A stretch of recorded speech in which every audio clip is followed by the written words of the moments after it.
Всем привет! Я, мистер Бест. И это фильм «В тисках предательства».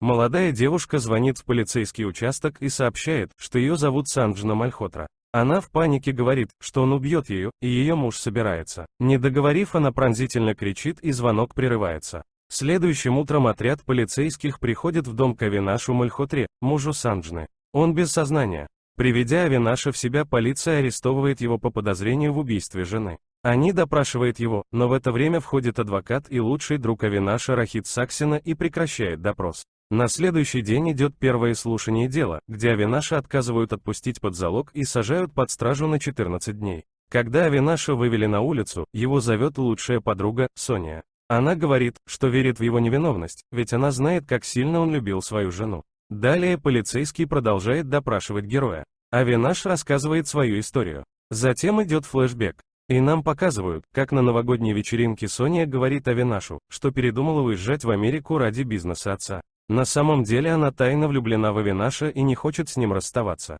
Соня передает ему слова астролога, в пророчество которого она верит, что в новом году в его жизнь войдет хорошая девушка, которую он полюбит, в глубине души надеясь, что это она и есть. Тут выключают свет, и после обратного отсчета в полночь Авинаш обнимает стоящую позади девушку и поздравляет ее, думая, что это Соня. Но это была незнакомка, Санджна, в которую Авинаш влюбился с первого взгляда. После вечеринки Авинаш едет домой. На перекрестке он увидел, как проезжающая мимо машина потеряла управление и врезается в столб. Авинаш вышел из машины и поспешил на помощь. В машине он обнаружил Санджну без сознания. Он привел ее к себе домой и вызвал врача. Доктор сказал, что она в порядке, а потеряла сознание скорее всего из-за страха. Утром Санджна пришла в себе и, поблагодарив Авинаша, уходит. Позже Авинаш устраивает Санджну работать в своей фирме и знакомит ее с коллективом и своим другом-юристом Рахитом. С каждым днем Авинаш влюбляется в нее все больше и больше. Она тоже отвечает ему взаимностью. И вскоре они женятся. Первое время они были очень счастливы. Но спустя месяц после свадьбы Санджна начала странно себя вести. Как-то раз она сказала, что собирается уехать в Пуну, так как бабушка ее подруги заболела и она собирается навестить ее. На следующий день после тренировки Авинаш встречает Соню, которая все же решилась улететь в Америку. Она сообщает ему, что видела Санджну вечером в отеле. Когда Санджна вернулась, Авинаш допрашивал ее, что она делала в отеле. Но Санджна сказала, что она была в Пуне, а Соня просто ревнует. На следующее утро Авинаш и Рахит едут в машине, и Рахит рассказывает о своей мечте построить большой отель. Но внезапно Авинаш видит, как Санджна едет в противоположном направлении. Он звонит ей, но она говорит, что находится на гимнастике и не может говорить. Авинаш начал преследовать ее и заметил, как Санджна заходит в отель. Он последовал за ней и увидел, как она вышла с каким-то мужчиной, но он не успел догнать ее. Тогда от злости он кричит перед всеми, что если она изменяет ему, то он убьет ее. Позже он решает нанять детектива, но Рахит отговаривает его. Он говорит, что не надо выносить ссор из избы, и лучше следить за ней самому. Авинаш соглашается с ним. На следующий день он делает вид, что уезжает на работу, но на самом деле он следит за своей женой. Он услышал, как она по телефону договаривается встретиться с кем-то ночью во время вечеринки, на которую она идет с мужем. Ночью Авинаш делает вид, что напивается и начинает грубо танцевать с Санджной. Рахит пытается утихомирить Авинаша, а Санджна незаметно сбегает с вечеринки. Но когда она пришла на место встречи, она обнаружила там Авинаша. Он говорит жене, что все знает о ней и ее любовнике, что он видел их в отеле. Он угрожает Санджне и пытается узнать имя этого мужчины. Санджна прячется в спальне. Не получив ответ, Авинаш на самом деле напивается и засыпает на кресле. На этом рассказ Авинаша заканчивается. И он говорит полицейскому, что он очень любил свою жену. И как плохо она не поступила бы, он не смог бы ее убить. На следующем слушании в качестве улики предоставляют запись телефонного звонка, когда Санджна звонила в участок, и окровавленный нож, на котором есть отпечатки пальцев заключенного. Рахит защищает Авинаша и говорит, что это недостаточные улики, а тело Санджны не найдено и нет свидетеля убийства. Вдруг в суд приходит неизвестный мужчина, который говорит, что является свидетелем убийства. Это дядя Санджны. Он рассказывает, что она встречалась не с любовником, а с ним. Санджна была дочерью куртизанки, и алчный дядя шантажировал ее. Он требовал от нее 5 миллионов за молчание о ремесле ее матери. И в ту роковую ночь, когда дядя приехал в загородный дом, он увидел, как Авинаш убил Санджну ножом. А ее труп он оттащил за дом и похоронил. Авинаш в шоке от этой истории. Чтобы найти истину, полицейский отряд вместе с судьей, адвокатами, дядей и Авинашем приезжают в тот загородный дом. Раскопав могилу, там обнаружили разлагающийся труп женщины, на которой было свадебное ожерелье Санджны. Экспертиза подтвердила, что это Санджна. Рахит передает эту новость Авинашу и ее свадебное ожерелье. Авинаш подавлен и плачет. Далее суд приговаривает его к пожизненному заключению. Когда Рахит навестил Авинаша, тот просит друга вытащить его из тюрьмы любым способом. Авинаш составляет доверенность на Рахита, чтобы тот смог руководить всем его бизнесом, так как сам он все равно не сможет этого сделать. Рахит передает Авинашу пачку сигарет и инструктирует его. Высыпав весь табак в стакан с водой, Авинаш выпивает его, после чего у него учащается сердцебиение и появляются признаки инфаркта. Проходящие мимо полицейские вызывают скорую.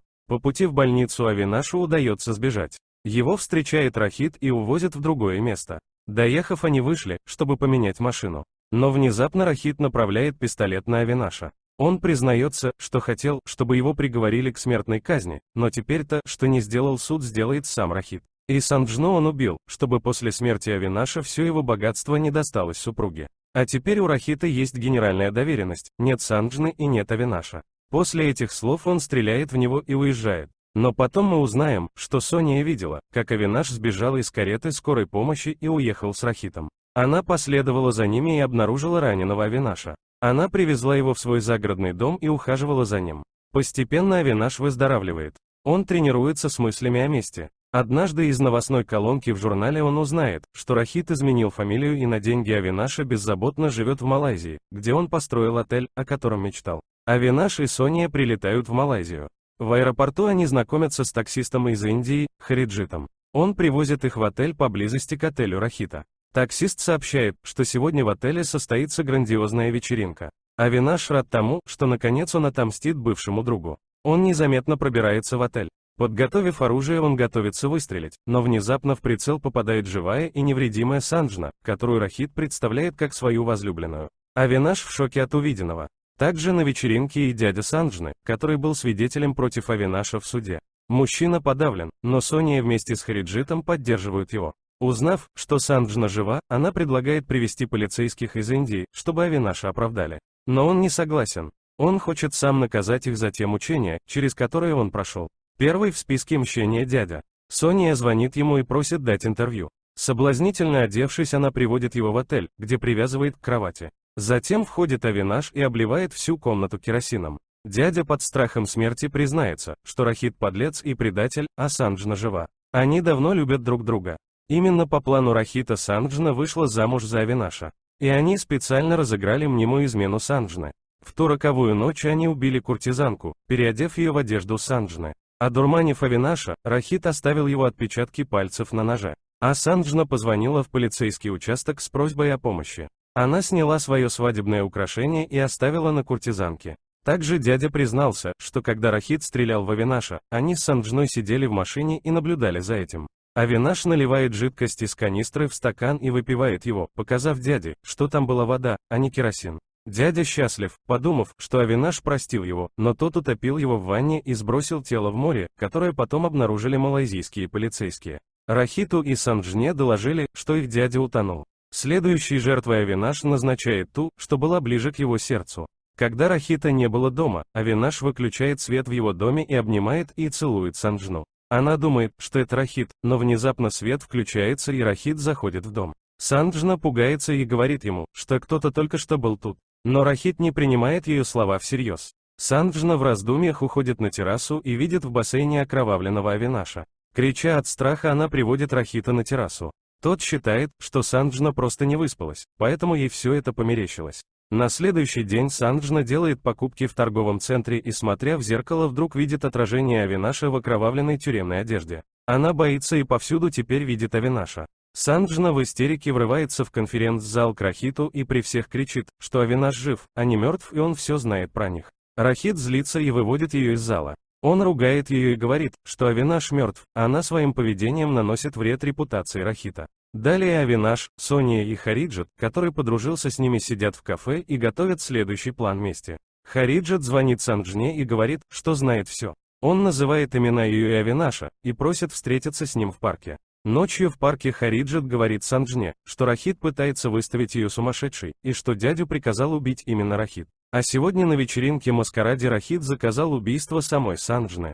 Вдруг кто-то стреляет в Хариджита, Санджна в ужасе уезжает. Далее мы видим, что все это было спектаклем Авинаша и Хариджита с целью убить любовь Санджны к Рахиту. Вечером на вечеринке маскараде Авинаш, Сония и Хариджит в масках пугают Санджну. И не выдержав такого напряжения, Санджна выхватывает пистолет и целится в Рахита. Она перед всеми кричит о том, что произошло, и говорит, что она убьет его, если он попытается приблизиться к ней. В слезах она садится в машину и уезжает. Вдруг она видит в зеркале отражение маски. Она резко тормозит и выбегает из машины. Тогда из машины выходит мужчина и снимает маску, под которой оказался Авинаш. Санджна роняет пистолет. Она оправдывается перед Авинашем. Но он показывает ей священное свадебное ожерелье, которое она с легкостью бросила на труп куртизанки ради денег. Он говорит, что он и так сходил с ума от любви и к ней, и она могла бы попросту попросить у него все деньги. Санджне становится стыдно. Авинаш подбирает пистолет и направляет на Санджну. Она падает на колени и умоляет не убивать ее. Авинаш плачет и стреляет.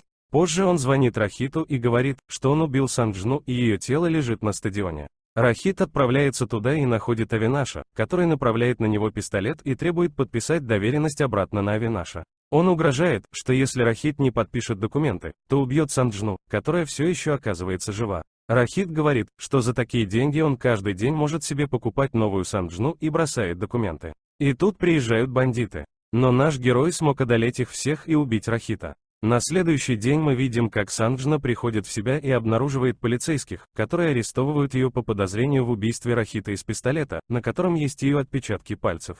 Таким образом бумеранг вернулся. В тюрьме к ней приходит Авинаш с инспектором из Индии. Полицейский просит прощения у Авинаша за несправедливое обвинение. А Санджне сообщает, что она пробудет 7 лет в тюрьме в Малайзии, затем ее осудят в Индии. Санджна просит Авинаша вытащить ее из тюрьмы, напоминая о его любви к ней. Но Авинаш говорит, что его любовь к ней умерла, когда увидел ее в объятиях Рахита, а сейчас он не чувствует даже ненависти к ней. Позже он приходит с Соней и говорит, что астролог предсказал, что сегодня она встретит парня, который подарит ей счастье. Попросив у нее прощения, они признались друг другу в любви, и фильм заканчивается их объятием. А как вам фильм «В тисках предательства»? Напишите свой комментарий, ставьте лайк и подписывайтесь на мой канал. До новых встреч, друзья!